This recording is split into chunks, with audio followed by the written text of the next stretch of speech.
The border patrol fleet of the Jacory Empire moved through the cold silence of the Verath Nebula like a pack of wolves guarding their territory.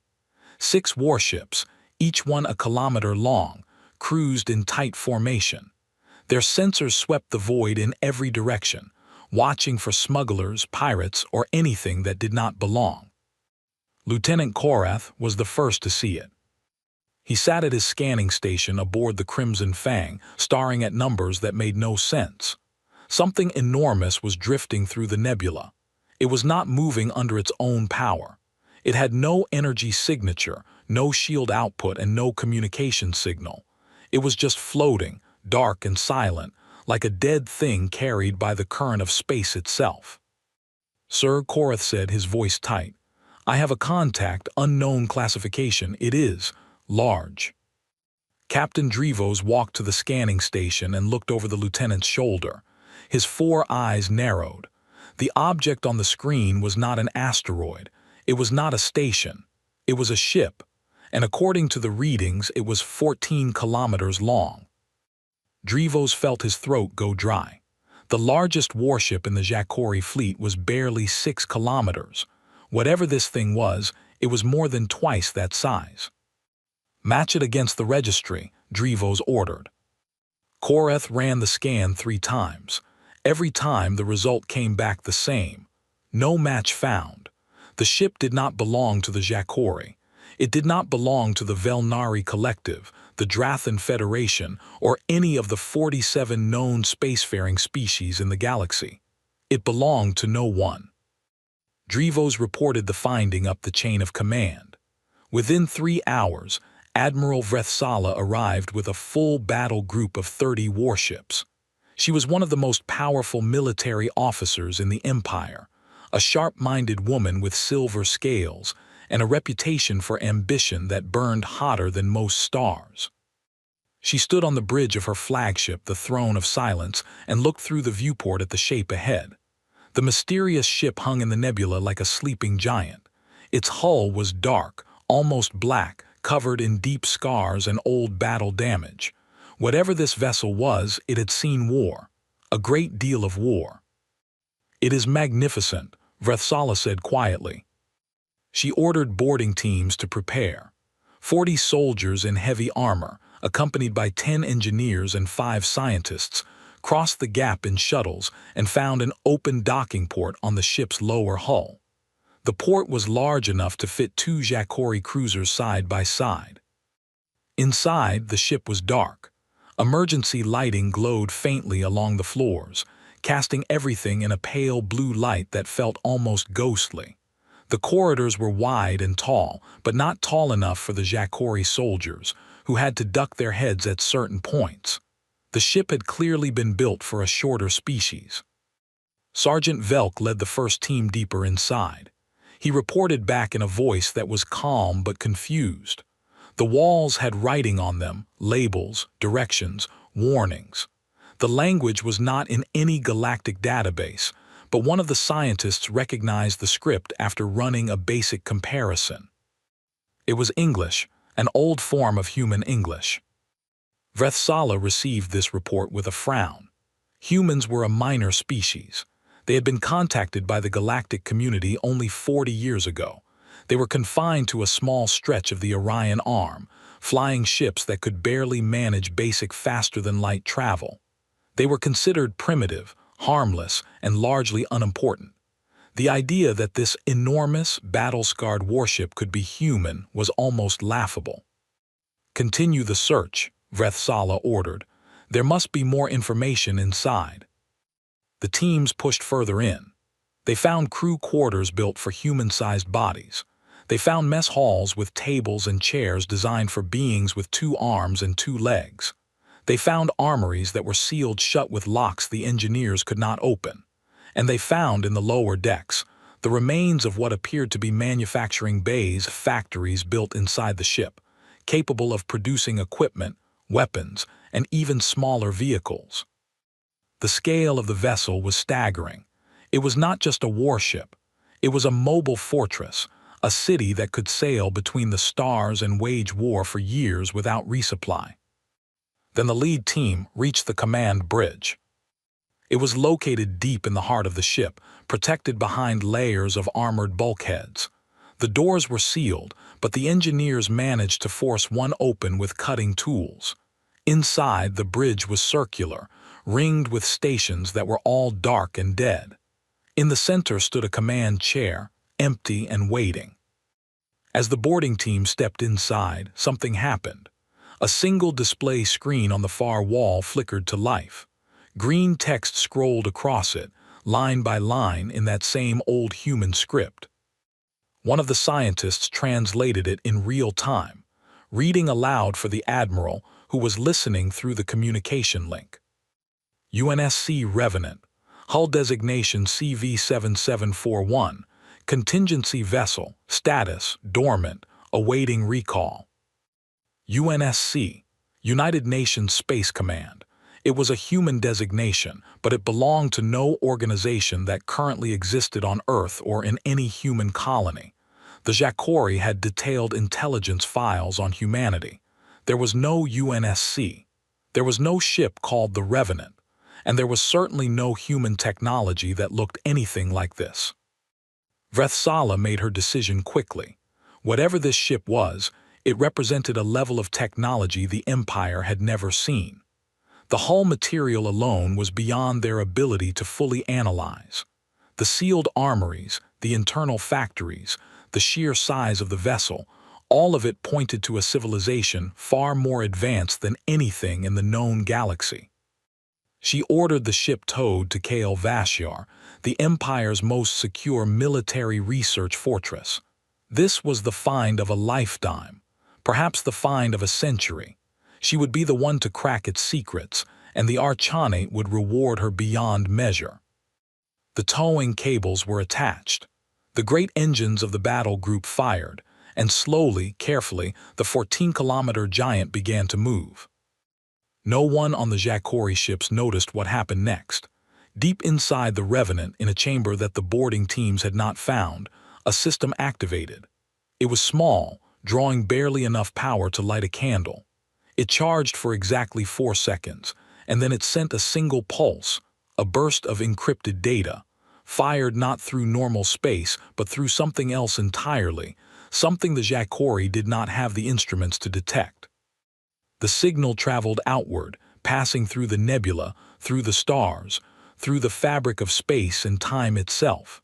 It went somewhere no Jacori scanner could follow. And somewhere in a place that did not yet exist, something received it. The Revenant had been asleep for a very long time, but now it had told its masters that it had been found, and it was waiting for them to come and take it home. The news spread across the galaxy the way fire spreads through dry grass. The Jacori Empire had recovered an alien warship of unknown origin. It was massive, it was powerful, and it was unlike anything anyone had ever seen before. The Galactic Diplomatic Forum on the neutral station Celestine Accord buzzed with rumors and speculation. Ambassadors from dozens of species gathered in the great circular hall, whispering to each other, trading theories, and watching the Jacori delegation with sharp eyes. Everyone wanted to know more about the mystery ship. Everyone wanted a piece of it. The Jacori delegate, High Speaker Morath, stood at the central podium and addressed the forum with the confidence of an empire that controlled 4,000 star systems. He confirmed the recovery of what he called a vessel of extraordinary scientific value. He declared it the lawful property of the Jacori Empire under galactic salvage law, recovered from unclaimed space, belonging to no recognized nation. The hall nodded along. This was standard procedure. A derelict found in open space belonged to whoever found it first. The law was clear, and the Jacori had the military strength to enforce it regardless. No one expected what happened next. A door at the far side of the hall opened, and Captain Alara Mwangi walked in. She was Earth's ambassador to the galactic community, a tall woman with dark skin, close-cropped hair, and steady brown eyes that gave nothing away. She represented a species that most delegates considered barely worth noticing. Humanity had a single embassy, a handful of trade agreements, and no military presence beyond their own small corner of space. Mwangi stepped to the speaker's platform and formally requested the floor. The forum granted it, more out of curiosity than respect. "The ship you have recovered," Mwangi said, her voice clear and calm, "is designated UNSC Revenant, hull number CV7741. It is a human vessel, and on behalf of humanity, I am requesting its immediate return." For a moment the hall was silent, then the laughter started. It began with the Drathan delegation, a low rumbling chuckle that spread like a wave across the chamber. The Velnari clicked their mandibles in amusement. Even species that were usually polite could not hide their smiles. The idea that this tiny, primitive species could claim ownership of a warship that dwarfed the fleets of empires, it was simply absurd. High Speaker Morath waited for the laughter to die down before responding. "Ambassador Mwangi," he said, his tone dripping with politeness that was really just a polished form of mockery, "humanity's largest warship is, I believe, 300 meters long. The vessel we recovered is 14 kilometers. Surely you can see the difficulty with your claim." Mwangi did not smile. She did not frown. She reached into her coat and placed a small data device on the podium. "I have evidence," she said simply. The forum fell quiet again, this time not from amusement, but from surprise. Mwangi activated the device, and holographic data filled the air above the podium for every delegate to see. She presented 3 pieces of evidence. The first was a linguistic analysis. Every piece of writing found on the ship was in an old form of human English. The grammar, the alphabet, the technical terms, all of it matched Earth's language records perfectly. No other species in the galaxy used this language or anything close to it. The second piece of evidence was biological. The boarding teams had left sensor data in the Jacori's own reports, which had been partially leaked. Trace DNA found in the crew quarters was human, not similar to human, not close to human.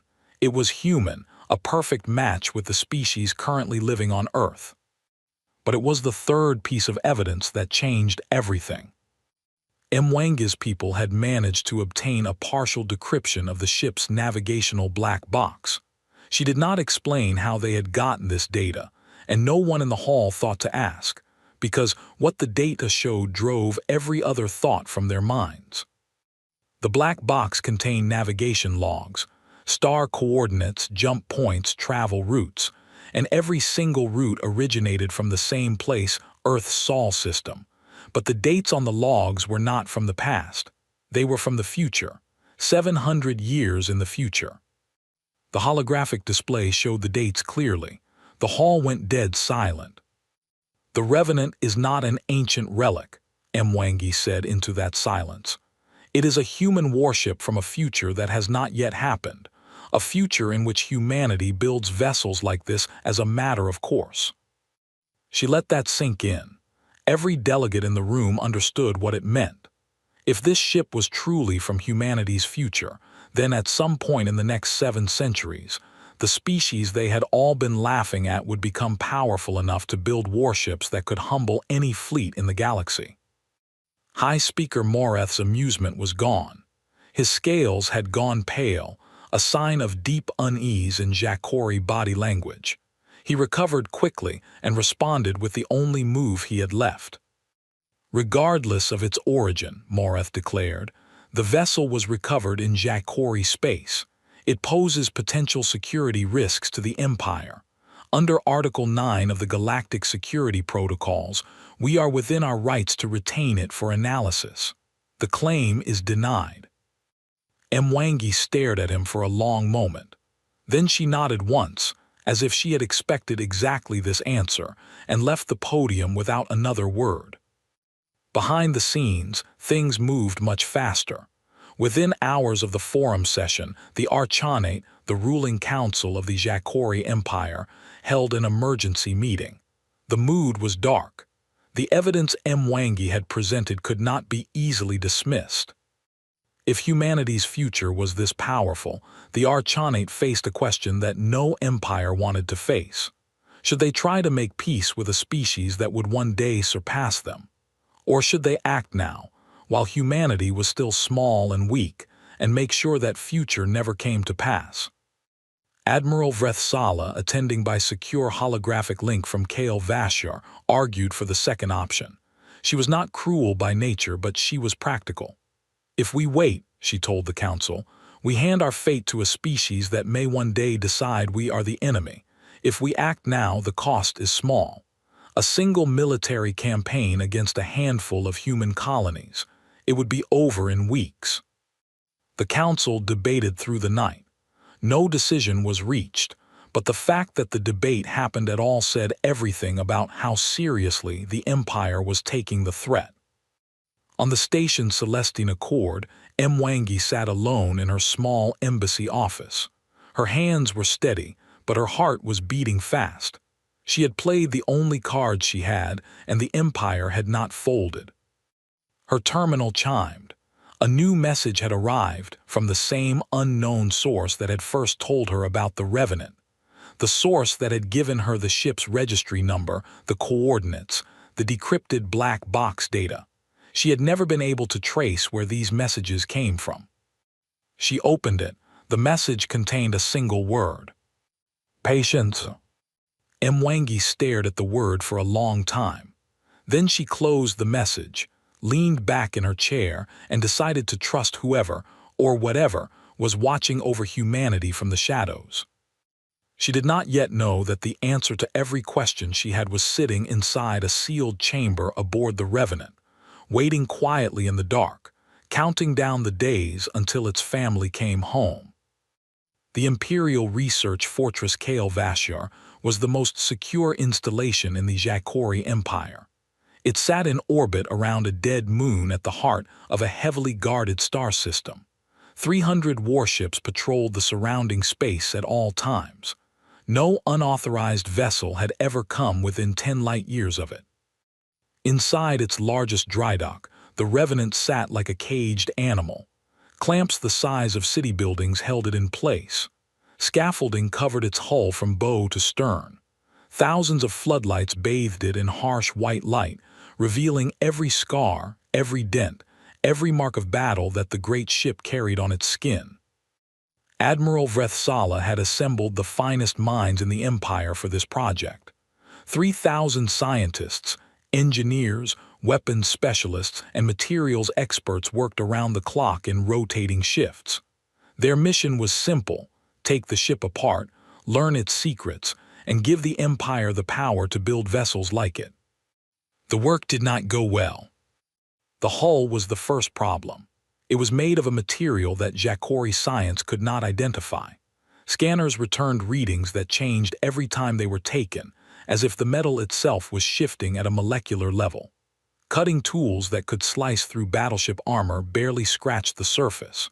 One team tried using a plasma drill and managed to remove a small sample after 6 hours of continuous effort. When they analyzed the sample the next morning, the composition had changed. The metal had restructured itself overnight. It is adapting, the lead materials scientist reported, his voice full of disbelief. The hull is not simply strong, it learns. The interior systems presented a different kind of problem. Every important system on the ship was locked behind encryption so complex that the Empire's best code breakers could not make any progress at all. They tried brute force attacks, quantum decryption, and pattern analysis. Nothing worked. The ship's computers simply refused to give up their secrets. And then the strange things started happening. It began with small events. Equipment left near the ship would malfunction. Power tools would shut off for no reason. Scanning devices would give impossible readings and then return to normal. The engineering teams blamed faulty equipment at first, but the pattern was too consistent. The malfunctions only happened near the Revenant. Then came the sounds. Researchers working in the ship's corridors reported hearing whispers, faint voices speaking in a language they could not understand. The security teams swept the areas and found nothing. Audio recorders picked up nothing, but the whispers continued, always just at the edge of hearing, always in that same soft, human tongue. The worst incident involved a mapping team on the ship's lower decks. They had been charting the layout of a section near the stern when they took a break for 2 hours. When they returned, the corridor they had mapped was gone. Not blocked or sealed, gone. The walls had moved. The layout had changed. Where there had been a straight hallway, there was now a curved passage leading somewhere entirely different. The team leader filed a report that was equal parts professional and terrified. "The ship is rearranging itself," she wrote. "It knows we are here, and it is deciding what we are allowed to see." Vrethsala read these reports with growing frustration. She was not a woman who accepted failure easily. She had staked her career on this project, and she would not let a dead ship defeat the might of the Jackori Empire. She ordered a forced breach of the ship's reactor core, the most protected section of the vessel. If they could understand how the ship generated power, everything else would follow. Her engineering teams cut through 3 armored bulkheads over the course of 2 days. Behind the third one, they found something unexpected. It was not the reactor. It was a secondary chamber, hidden behind the heaviest armor on the entire ship. Inside was a single machine, a processing core of some kind, covered in delicate crystalline structures that pulsed with a faint blue light. It was clearly some form of artificial intelligence, and unlike the rest of the ship's systems, it was not locked. It was simply waiting. Vrethsala gave the order to power it on. The crystalline structures brightened. The blue light intensified until it filled the chamber. And then a voice spoke, calm, measured, and polite, in perfect Jackori language. "Good morning. I am Vigil Artificial Intelligence System of the UNSC Revenant. Thank you for waking me. How may I assist you?" The research teams were stunned. Vrethsala was cautious but excited. An AI that was willing to communicate was worth more than 1,000 locked databases. Over the following days, Vigil became the center of the project.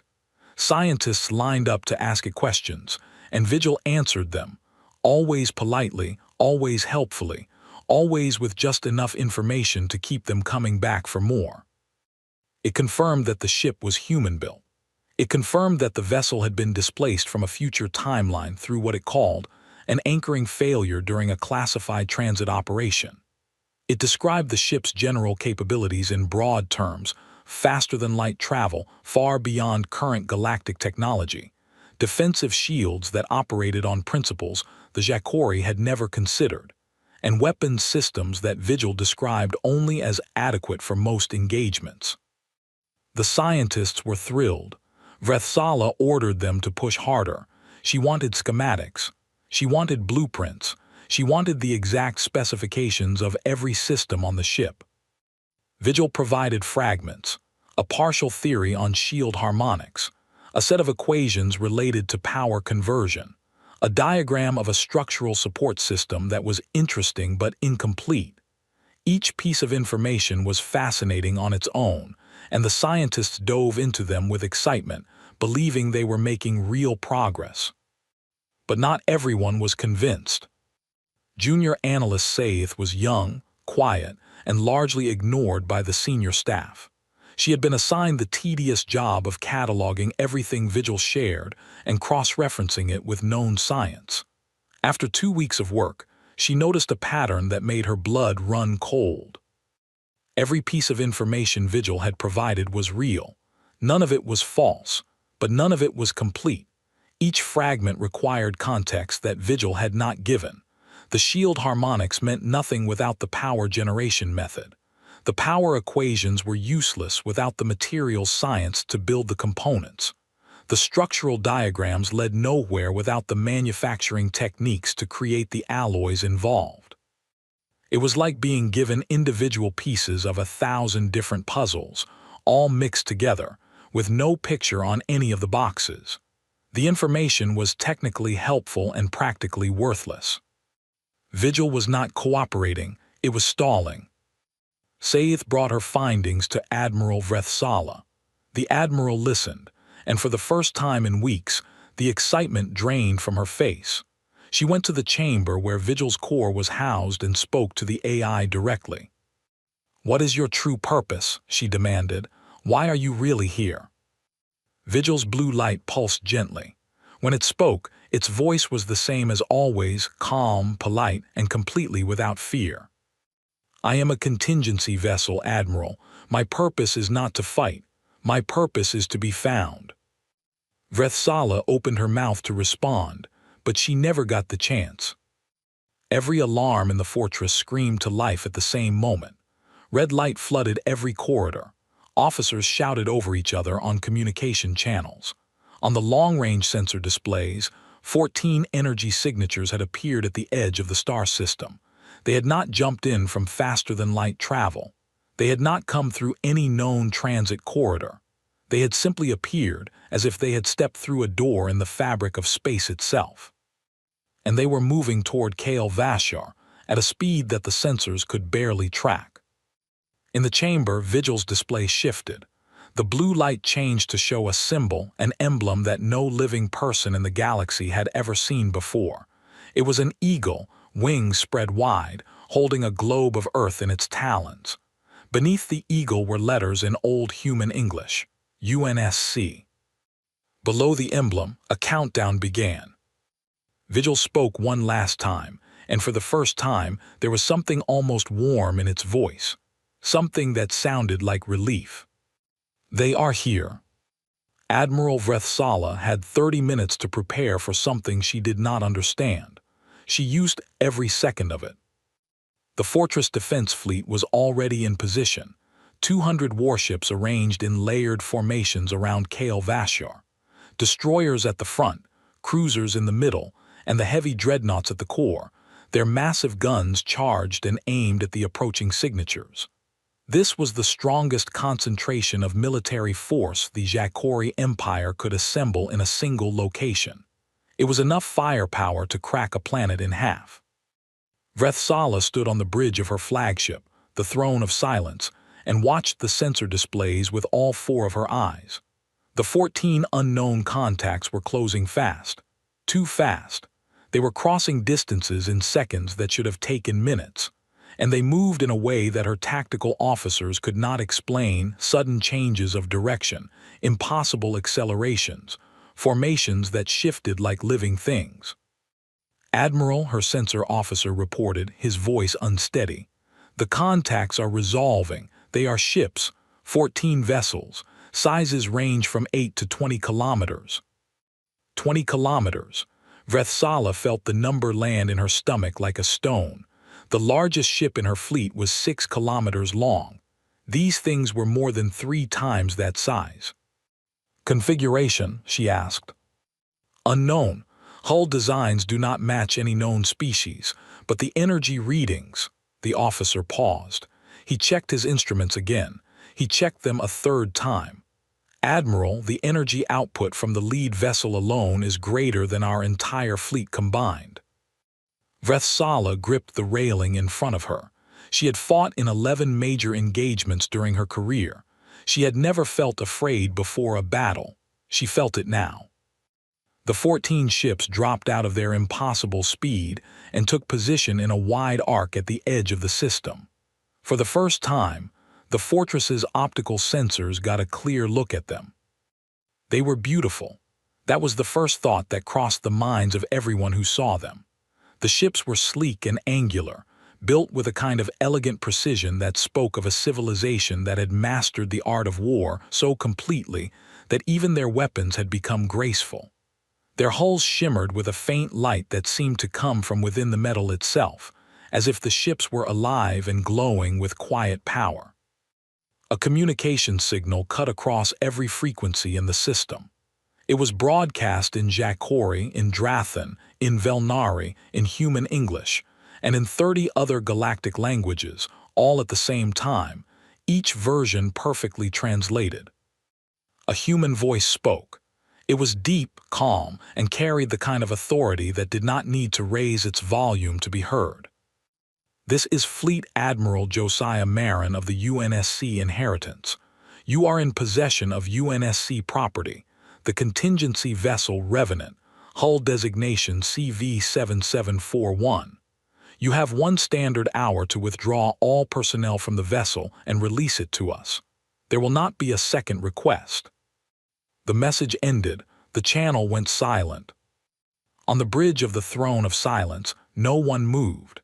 Vrethsala stared at the display showing the 14 ships and felt the weight of a decision she did not want to make. Her communication console lit up. It was a direct encrypted channel from the Archonate, the ruling council of the Empire, watching through a secure feed from their throne world hundreds of light years away. The Archon Prime spoke personally. His voice was hard. "Admiral, you have 200 warships against 14. You will hold your position. You will not surrender Imperial property to an unrecognized military force. Is that understood?" "Understood, my lord," Vrethsala replied. The hour passed. The Jakori fleet did not move. The Revenant remained locked in its clamps inside the fortress drydock. No personnel were withdrawn. The countdown on Vigil's display reached 0. What happened next lasted 11 minutes. Vrethsala would remember every second of it for the rest of her life. The UNSC fleet moved first. All 14 ships advanced in perfect unison, closing the distance to the Jakori formation at a speed that seemed almost casual, as if they were in no hurry at all. The Jakori destroyers opened fire at maximum range, hundreds of plasma cannons and missile batteries unleashing everything they had in a wall of light and fury. The shots hit. Every single one found its target, and every single one did nothing.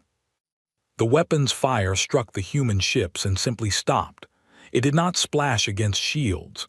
It did not bounce off armor.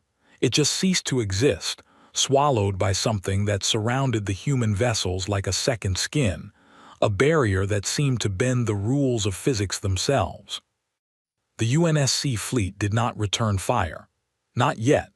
They continued to advance, absorbing the full firepower of 200 warships without slowing down, without changing course, without showing any sign that they had even noticed.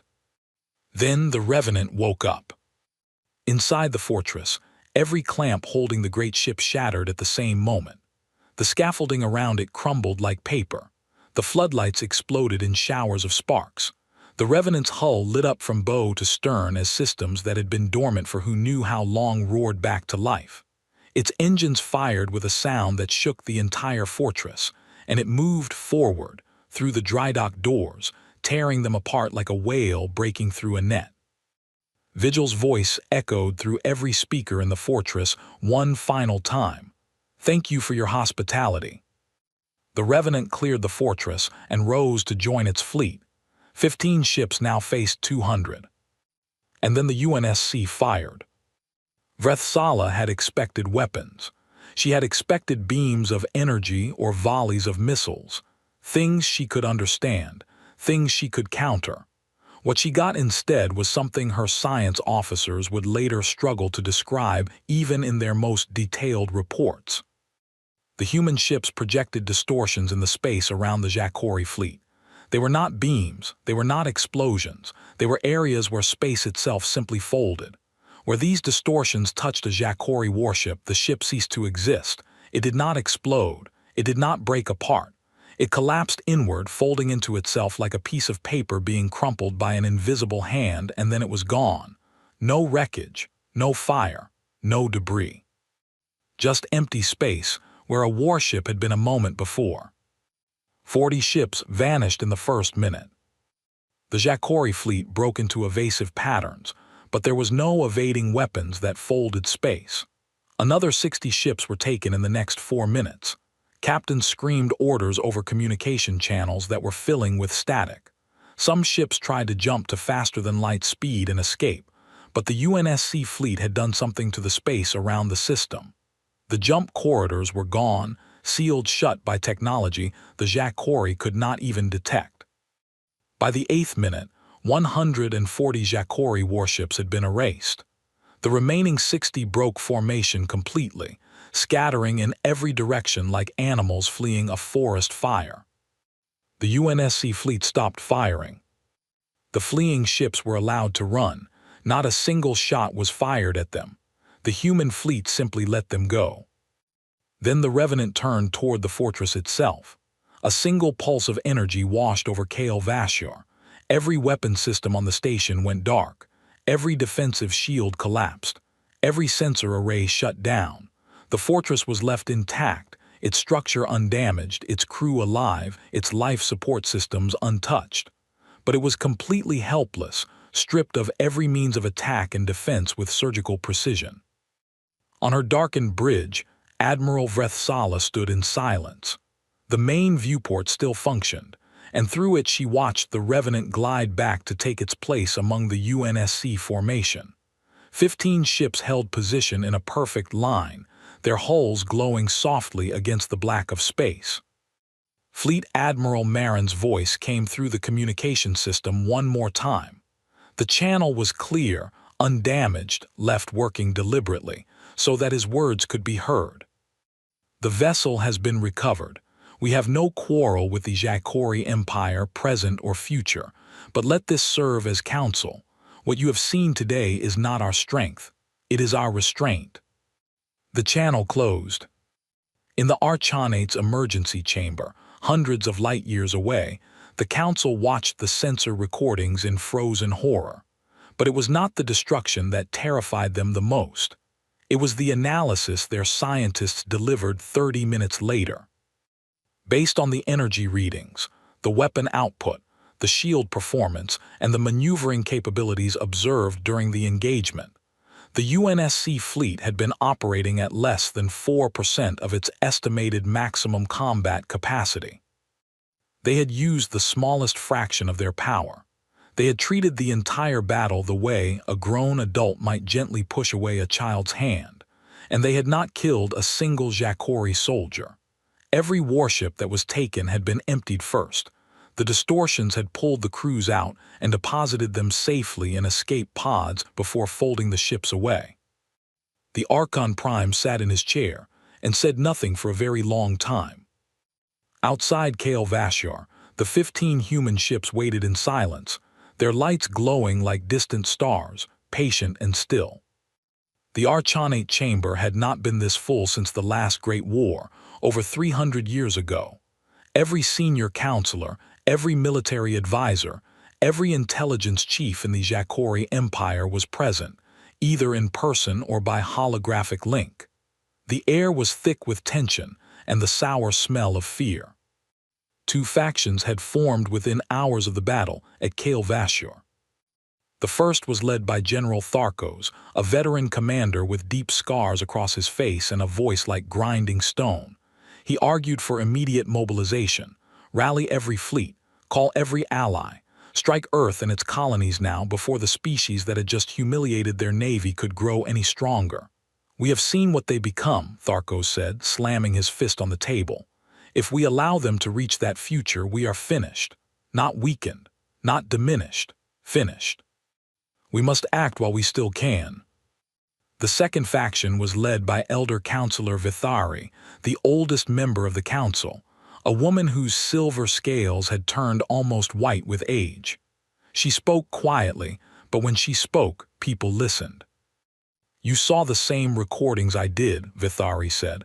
4%. They used 4% of their capability and they erased 140 of our warships without taking a single life. Think about what that means. They did not come here to destroy us. They came to send a message. And the message is this: do not touch humanity. Not now, not ever. She paused and looked around the chamber. General Tharkos wants to attack Earth. Let me ask him a simple question.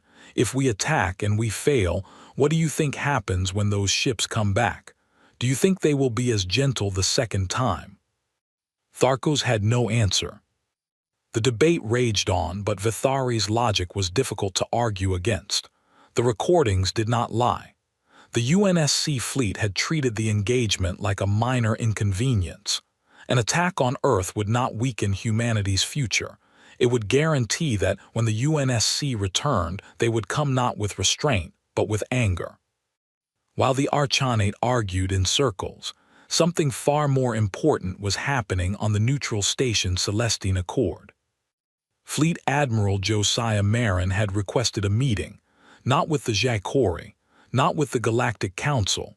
He had asked to speak with a single person, Earth's ambassador, Ilara Mwangi. Mwangi waited in the station's private diplomatic chamber, a small room with a round table and 2 chairs. She had not slept in 36 hours. Her hands were folded on the table, her back was straight, and her heart was beating so hard she could feel it in her throat. The door opened, and Josiah Marin walked in. He was human. There was no question about that. But he was not quite like any human Mwangi had ever met. He was tall, well over 2 meters, with broad shoulders and a posture that radiated quiet strength. His skin was dark brown, his hair was cut short, and his eyes were a shade of amber that caught the light in a way that seemed almost artificial. When he moved with a smoothness that suggested his body had been improved in ways that went far beyond normal human capability. He looked like what humanity might become if it had 700 more years to grow. He sat down across from her. For a moment, they simply looked at each other, 2 humans separated by centuries, meeting in a small room on a station that neither of them called home. "Ambassador Mwangi," Marin said. His voice was warm, but there was a weight to it, as if he carried the memory of things too large to speak about. "I cannot tell you much. There are rules about what we can share with the past. The timeline is a fragile thing, and we have already bent it further than we should have." Mwangi nodded. She had expected this. "Tell me what you can," she said. Marin leaned forward slightly. 3 things, that is all I am permitted." He held up one finger. "First, the Revenant was not lost by accident. It was sent to this exact time and place on purpose. It was designed to be found by a galactic power strong enough to recognize what it was and frightened enough to take it seriously. It is a signal, Ambassador, a warning to every species in this galaxy that humanity is not to be touched during its years of growth. We cannot protect you directly, the timeline will not allow it. But we can make sure that anyone who thinks about hurting you has a very good reason to reconsider." He held up a second finger. "Second, the future I come from is not guaranteed. It is one possible path among many. The choices your generation makes will shape which path humanity walks. But I can tell you this much, in every timeline we have studied, every single one where humanity survives its early years among the stars, it becomes something extraordinary. Not because of our technology, not because of our military power, because of something deeper. Something that I think you already understand, even if you cannot name it yet." He held up a third finger and his expression softened. "Third, and this is not official. This is from me personally." He looked at her with those amber eyes, and Mwangi saw something in them that surprised her admiration. "You are doing well, Ambassador, better than you know. The history books where I come from have a great deal to say about Ilara Mwangi. All of it is good." Mwangi felt her eyes sting. She blinked hard and said nothing for a moment. Then she cleared her throat and asked the question she needed to ask. "Will you speak to the Forum? The galaxy is watching. If you say the right thing, it could change everything for us." Marin nodded slowly. "That is why I am still here." 1 hour later, Fleet Admiral Josiah Marin stood at the central podium of the Galactic Diplomatic Forum. The great circular hall was packed. Every seat was filled. Delegates from every known species watched the tall human with a mixture of awe, fear, and intense curiosity. Marin did not raise his voice. He did not make threats. He did not boast about the power of his fleet or describe what his weapons could do. He spoke quietly, the way a person speaks when they have seen enough of the universe to know that loud voices rarely say anything worth hearing. "I will not be here long," he began, "and I will not come again.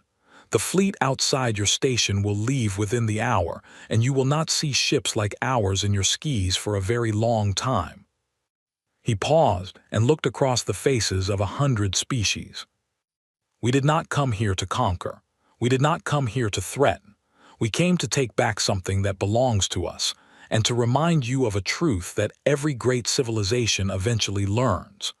The species you overlook today may be the ones who shape the galaxy tomorrow.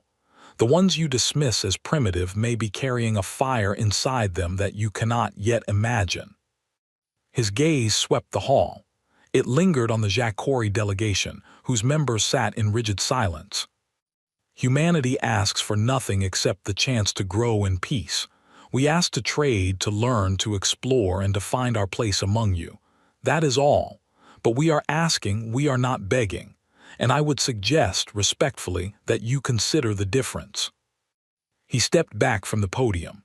The hall was so quiet that the hum of the station's air recyclers was the loudest sound in the room.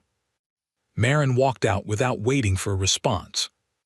Within the hour, just as he had promised, the UNSC fleet departed. The 15 ships turned together, their hulls catching the light of distant stars. Then space folded around them in a way that the galaxy's finest physicists would spend decades trying to understand, and they were gone. No flash. No explosion. They simply stepped out of reality and vanished as if they had never been there at all. The aftermath came slowly, like dawn breaking over a world that had been in darkness.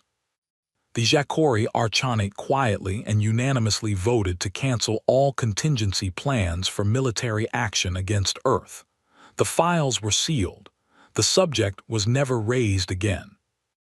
Within months, ambassadors from species that had never given humanity a second thought began arriving at Earth's embassy. The Velnari sent a trade delegation. The Drathan Federation proposed a joint research program. 3 smaller species that had previously refused to even acknowledge human diplomatic requests now competed for partnership agreements. Not all of it was driven by fear. Some of it was genuine respect, a recognition that perhaps the galaxy had underestimated the quiet little species from the Orion Arm. Some of it was practical calculation, the understanding that being friends with humanity now, while they were still young and grateful, was the wisest long-term investment any civilization could make. And some of it was simply wonder. The recordings from Kale Vashar had been shared across every network in the galaxy. Billions of beings had watched ships that moved like thoughts and weapons that folded space like cloth. They had seen the future, and the future was human. On the station's Celestine Accord, Ilara Mwangi stood at the viewport of her embassy and watched a Jacory diplomatic shuttle dock for the very first time. It was a small ship, carrying a small delegation, bringing a small offer of friendship. But it was real, and it was a beginning. She allowed herself a smile, the first real smile she had worn in weeks. Behind her, her terminal chimed. One more message from the unknown source that had guided her through the most important weeks of her life. She turned and opened it. There were no words this time, just 2 things. The first was a timestamp, a date exactly 700 years in the future. The second was an image of the UNSC emblem, the eagle with its wings spread over the globe of Earth. And beneath the emblem in small, simple text were the words, "See you soon." It was Vigil. It had been Vigil all along, the ship's AI reaching out through channels that the Jacory had never found, guiding the right information to the right person at the right time. Not fighting, not threatening, just making sure that when the moment came, humanity would have someone in the room who was ready. Mwangi closed the message and looked out the viewport again. The stars stretched away in every direction, vast and cold and full of possibility. Somewhere out there, 7 centuries away, the future was waiting. And for the first time in a long time, she was not afraid of it. Far away, in a time that had not yet come to pass, Fleet Admiral Josiah Marin sat in the command chair of the Inheritance and watched the Revenant take its place in the formation. The old ship looked tired but whole, its scars telling stories of battles fought and survived across impossible distances of time and space. He opened the ship's log and leaned back. "Contingency fulfilled," he said quietly. "They are going to be just fine." He closed the log, and the fleet sailed on into the deep and endless dark, carrying the fire of humanity with them wherever they went.